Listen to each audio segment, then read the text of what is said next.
Ne serait-il pas temps de parler d'un nouveau tueur en série? Là, je vais vous parler d'un tueur en série. Alors, certes, il a fait des choses macabres, hein, des choses tragiques. Mais d'autre côté, je voulais vous en parler parce que c'est un mec, il avait pas le temps. C'est pas un tueur en série qui a fait ses meurtres sur 10 ans ou quoi que ce soit. Non, non, non, non, non, lui, il a fait ça sur la même année. Boum, il a fait ses meurtres, il a été arrêté. Il avait pas le temps, le gars, tu vois. Genre, il était assez précipité. Aussi, ce que j'ai trouvé assez intéressant, c'est que c'est un tueur qui est qualifié de tueur d'opportunité. Ça veut dire qu'en gros, tu croisais sa route, il pouvait te tuer. Tu vois, il n'avait pas forcément de cible privilégiée, c'était à un moment donné, il avait sa pulsion meurtrière, tu croises sa route, boum, il te tue, il se casse, et basta. Tu vois, c'est un mec dont la vie n'a pas été très fameuse, et il y a des petits points assez particuliers dont je vais vous parler, qui moi m'ont un peu interpellé, parce que ça a déclenché après tout ce qui s'est passé dans sa vie. La personne dont je vais vous parler, c'est Paul John Knowles. On l'appellera Paul parce que je suis pas sûr de la prononciation de son nom. Il a aussi été surnommé le Casanova meurtrier. On va voir pourquoi. Donc les amis, n'hésitez pas à liker la vidéo si ça vous plaît. N'hésitez pas également à vous abonner à la chaîne pour être au courant de toutes les prochaines vidéos. Et on est parti pour se plonger dans l'histoire assez courte du Casanova meurtrier.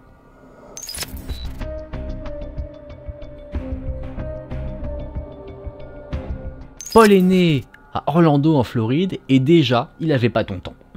Il a été coupable de délits mineurs, donc ça peut être un petit vol à l'étalage, ce genre de choses, quand il était mineur, et du coup son père, il l'a abandonné, il l'a mis dans un foyer d'accueil. Il a commencé sa carrière criminelle très tôt. Il a passé la majorité de sa vie en prison, parce que la première fois qu'il a été vraiment mis en prison, parce que vous savez quand on est mineur, on n'est pas mis en prison directement, on va dans des centres de correction, ce genre de choses. On va pas en prison avec des criminels qui ont 30 ans par exemple. Et du coup lui c'est à 19 ans qu'il a été mis pour la première fois en prison. Il a eu une vie très courte. Parce qu'en 1974, il avait 28 ans. Il a commencé à échanger des lettres avec une femme qui allait divorcer, qui s'appelle Angela Kovic.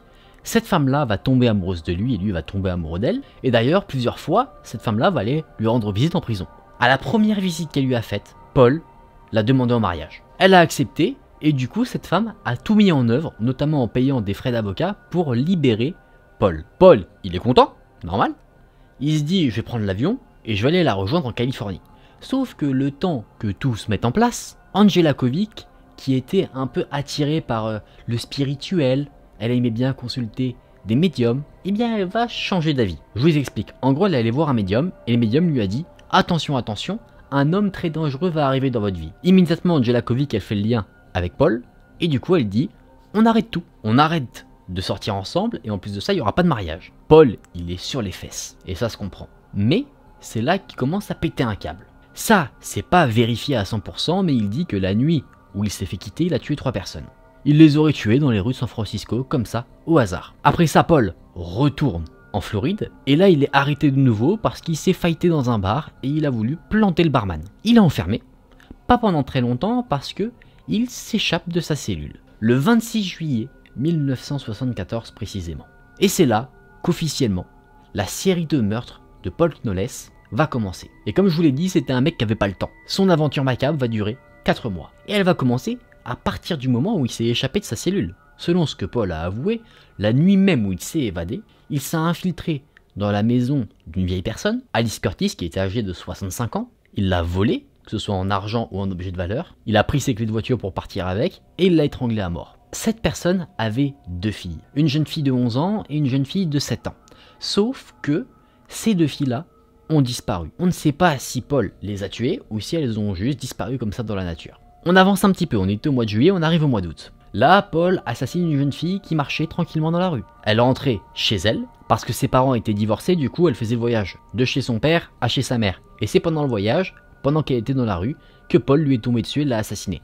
Elle avait 13 ans. Le lendemain, il s'en prend à une autre femme. On ne sait pas si cette femme l'a invité à rentrer chez elle ou si il s'est invité lui-même chez elle, mais en tout cas, il l'a étranglé à mort également. Il lui vole la télé et il se casse. À la fin du mois, le 23 août, là, il a bougé en Georgie. Il s'est infiltré dans la maison de Kathy Pierce, qui avait un enfant de 3 ans. Il a étranglé à mort la jeune femme et il a laissé l'enfant. Comme ça, il s'est barré. On bouge au mois de septembre. Là, il est pas chez quelqu'un, il est dans un bar. Il rencontre un homme, William Bates, âgé de 32 ans. Ils ont bu un petit peu ensemble et ils ont quitté le bar ensemble. Et à partir du moment où ils ont quitté le bar, William Bates est porté disparu. On ne retrouve ni l'individu, ni sa voiture. Néanmoins, la police trouve une voiture abandonnée qui est répertoriée comme étant celle de Alice Curtis. la victime que Paul a fait quand il s'est échappé de prison. Ce n'est qu'en octobre, donc encore un mois plus tard, que le corps de William Bates a été retrouvé totalement nu. Il avait été étranglé à mort et laissé comme ça nu dans les bois. Donc maintenant, Paul Knowles, il est plus en train de conduire la voiture d'une vieille femme, il conduit la voiture de William Bates. Il va dans un lieu où les gens peuvent camper, dans le Nevada, et il tire comme ça sur 2 vieux campeurs. Il les détrousse et il prend notamment leur carte de crédit pour faire des petits achats ici et là.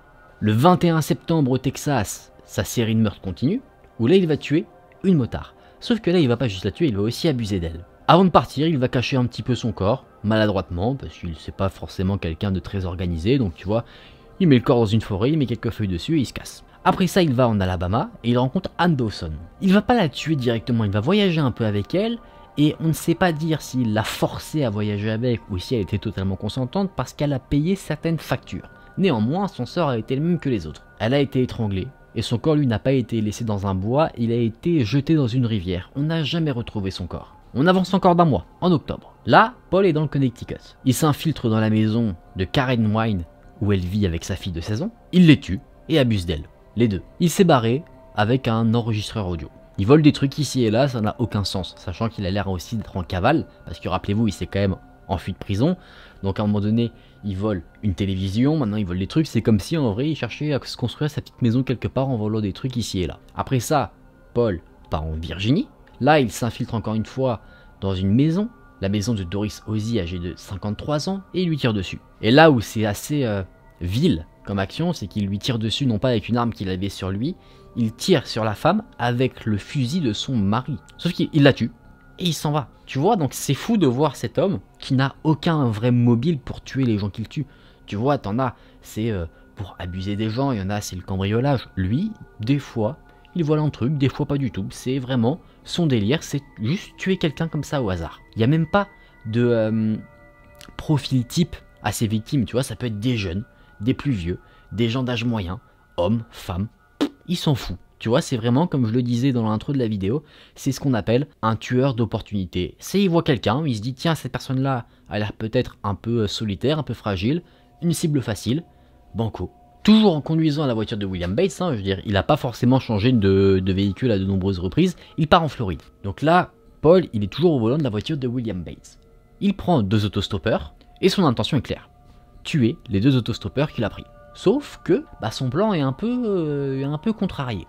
Pourquoi? Parce qu'un policier l'arrête, parce qu'il roule un peu trop vite. Le policier ne sait pas du tout à qui il a affaire, hein. Il sait pas qu'il a affaire à quelqu'un qui a tué déjà beaucoup de personnes et qui en plus de ça s'est échappé de prison. Du coup, il donne juste un avertissement à Paul et Paul, il s'en va. Un peu choqué par cette expérience, il se dit mince, je viens de me faire gauler par un policier. Paul décide de ne pas tuer les autostoppeurs qu'il avait pris dans sa voiture. Il se dit, ça pue un peu, c'est pas le bon deal.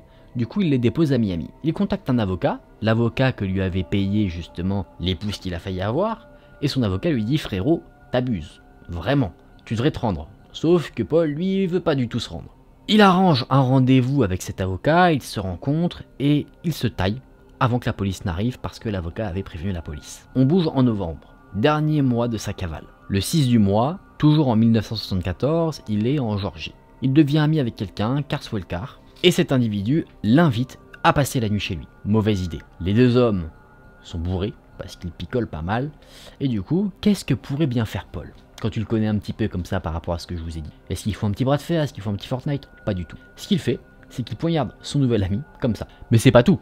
Après, il monte à l'étage, il va dans la chambre de la fille de son ami qu'il vient d'assassiner, qui était âgée de 15 ans, et il l'étrangle à mort. Et un peu comme pouvait le faire parfois John Wayne Gacy, eh bien, Paul abuse du corps sans vie de la jeune fille. Après cela, toujours en Georgie, dans la ville d'Atlanta, alors qu'il fait un peu la tournée des bars, Paul fait la rencontre d'une journaliste britannique, Sandy Fox. Le courant passe bien. Après, ce qu'il faut savoir, c'est que, je l'avais pas dit au début de la vidéo, c'est que Paul était quelqu'un de très charismatique. C'est comme ça d'ailleurs qu'il arrivait sûrement à duper les victimes qui pouvaient aborder dans la rue dans des bars, c'est qu'il était assez charismatique et du coup, il avait l'air d'être quelqu'un de bien, il avait l'air d'être quelqu'un de plutôt sympathique physiquement, si on peut dire. Et du coup, les gens, les femmes ou les hommes, étaient plutôt attirés par ce genre de personnes. Et cette journaliste, c'était son cas. Du coup, ils ont parlé ensemble, le courant est bien passé, et ils ont décidé d'avoir des relations intimes. Sauf que, problème, à de nombreuses reprises, Paul, son petit soldat, il veut pas sortir. On peut avoir une théorie plutôt fiable à ce sujet-là. c'est qu'avoir une relation intime avec quelqu'un qui est consentant, bah Paul ça l'excite pas du tout.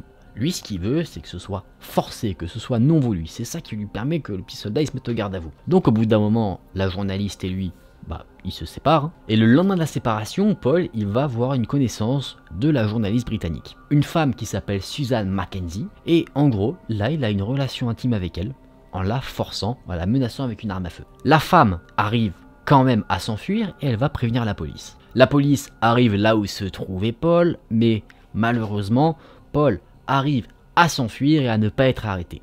Pour le moment, rappelez-vous, le mois de novembre, c'est son dernier mois de cavale. Quelques jours après, Paul reprend ses bonnes vieilles habitudes, c'est-à-dire s'introduire dans la maison de quelqu'un. Cette fois-ci, c'est la maison d'une personne qui est invalide, qui s'appelle Beverly Maby. Et là-bas, il va pas forcément lui faire du mal à elle, il va faire du mal à sa sœur, il va voler sa voiture. Sauf que il se dit, faut que je fasse gaffe. Du coup, il prend la personne invalide en otage, il va à Fort Pierce, en Floride, et là, il relâche son otage sans lui avoir fait aucun mal. On bouge au 16 novembre. Un homme de la sécurité de l'aéroport de Floride reconnaît une voiture qui avait été déclarée volée. Cet officier de sécurité s'appelait Charles Campbell.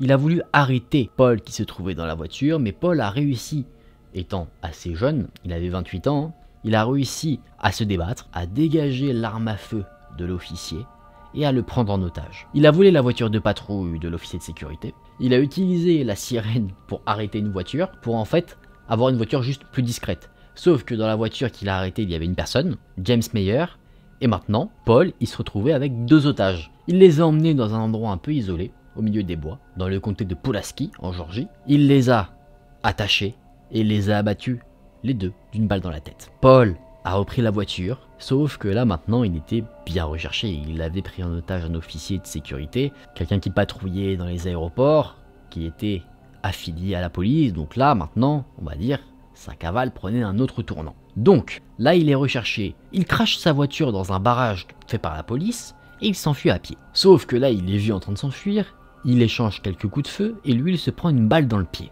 Là il y a une grosse course-poursuite. Paul qui est en train de sprinter pour essayer de s'enfuir le plus rapidement possible, et il y a des policiers qui le coursent avec des chiens. Il y a même des hélicoptères qui sont en train de patrouiller au-dessus de lui pour pas qu'il s'échappe.